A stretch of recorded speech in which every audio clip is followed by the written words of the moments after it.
Hello guys, আজকে আপনাদের সামনে একটা ভিডিও নিয়ে আসছি। ভিডিওটা দেখেন। এখানে একজন টুকাইয়ের আত্মকাহিনী ফুটে উঠানোর চেষ্টা করছি। আমি নিজে এই বাস্তব কাহিনীটা দেখছি। একজন টুকাই কিভাবে তার জীবনে দুঃখ কষ্ট জর্জরিত হয়ে রাস্তা রাস্তায় টুকাইগিরি করে জীবন নির্বাহ করতেছে। দেখেন দেখেন মানুষটা কিভাবে ঘুরতেছে, একজন টুকাই, কত কষ্ট তার মনের মধ্যে। মানুষ আমরা আসলেই যারা সুখে আছি আমরা বুঝি না যে আসলে এই সুখটা কি জিনিস। যারা দুঃখে আছে এরাই বুঝে যে দুঃখটা কি জিনিস।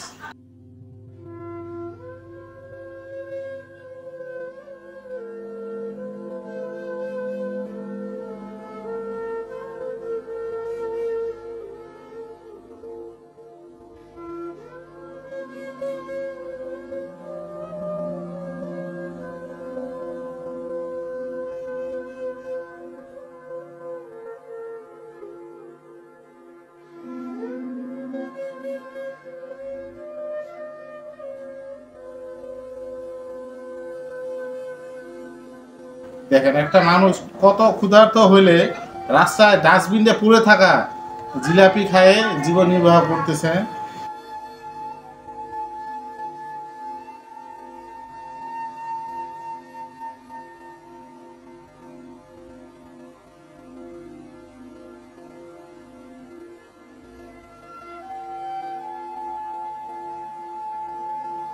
আবার জিলাপিগুলো কিছু সঙ্গও নিছে। দেখেন হায়রে মানুষ, আমরা কত খাবার নষ্ট করি, কত কিছু করি।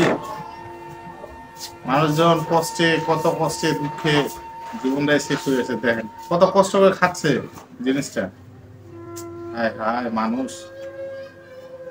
দেখেন টুকাইয়ের আত্মকাহিনী আমি আসলে নিজ চোখে না দেখলে এটা বিশ্বাস করতাম না। আমি আগে এটা বিশ্বাস করতাম না, এদের জীবন কাহিনী এত কষ্টের, এত বেদনার, এটা বুঝি নাই। আমরা সবাই যারা সুখে আছি আমরা কখনো এটা উপলব্ধি ফিল করতে পারি না যে আমরা সুখে আছি। আসলে আমি যেটা মনে করি, আমরা যে যে অবস্থানে থাকি এই অবস্থানে সবসময় নিজেকে সুখী ভাবা উচিত। থেকে এই দৃশ্যটা আমি দেখছি, ওই দিন থেকে আমার নিজেকে নিয়ে আর কোনো অভিযোগ নাই গাইস।